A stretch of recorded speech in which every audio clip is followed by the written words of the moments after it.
پہلے انہوں نے نبی کی ازواج سے معلوم کیا کہ نبی کی عبادتیں کتنی ہیں،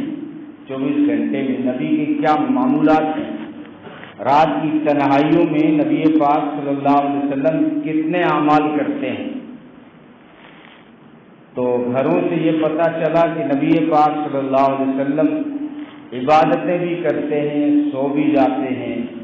تہجدوں میں بھی کھڑے ہوتے ہیں، قرآن بھی پڑھتے ہیں، بیویوں کے حقوق بھی ادا کرتے ہیں، گھر کے کام کاج بھی کرتے ہیں۔ تو جب کھڑے ہوتے ہیں تو پھر راتیں تھک جاتی ہیں،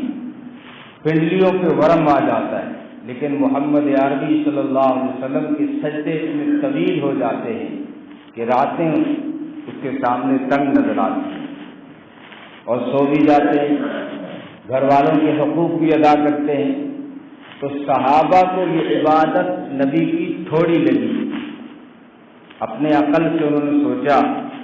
کہ نبی تو بخشے بخشائے ہیں، اگر عشاء پڑھ کے سو بھی جائیں اور روزانہ سو بھی جائیں تو بھی کوئی مسئلہ نہیں ہے۔ اللہ نے سورہ فتح کے اندر بتا دیا، میرے محبوب آپ کے اگلے پچھلے اگر ہوتے بھی تو میں نے معاف کر دیے ہیں۔ ایک تو نبی معصوم ہوتا ہے گناہوں سے، اگر مان لیں کہ کچھ ہوں تو بھی میں نے اگلے اور پچھلے سارے معاف کر دیے، تو ہمارا نبی سے کیا مقابلہ ہے۔ تو ایک کہنے لگا آج کے بعد میں سوؤں گا نہیں، پوری زندگی راتوں کو جاگ کے عبادت کروں گا۔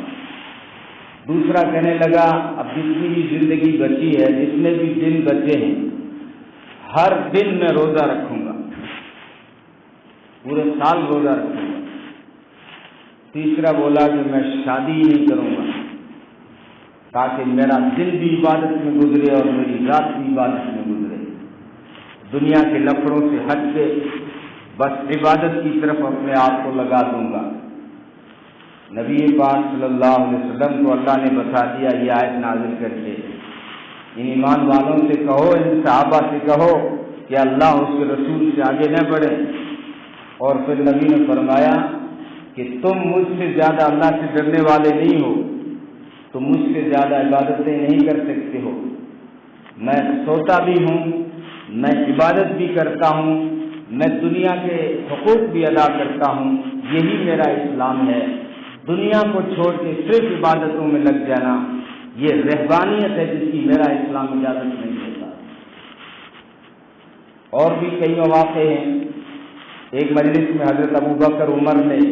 کسی وقت کے امیر کو طے کرنے کی بات کی، اسی مجلس میں نبی بیٹھے تھے، اسی موقع پہ بھی یہ آیت سنائی اللہ نے کہ ایمان والوں سے کہو کہ اللہ اس کے رسول سے آگے نہ بڑھیں۔ نبی جب مجلس میں میر کارواں موجود ہیں تو پھر تم جو ہے اس بحث میں مت پڑو۔ کہنے کا مطلب یہ ہے کہ دین اسلام ایک مکمل نظام ہے، اب اس میں کچھ ملانے کی کوئی ضرورت نہیں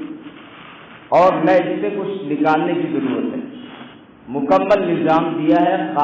قیامت تک آنے والے حالات اللہ کے سامنے ہیں، اللہ سب کچھ جانتے ہیں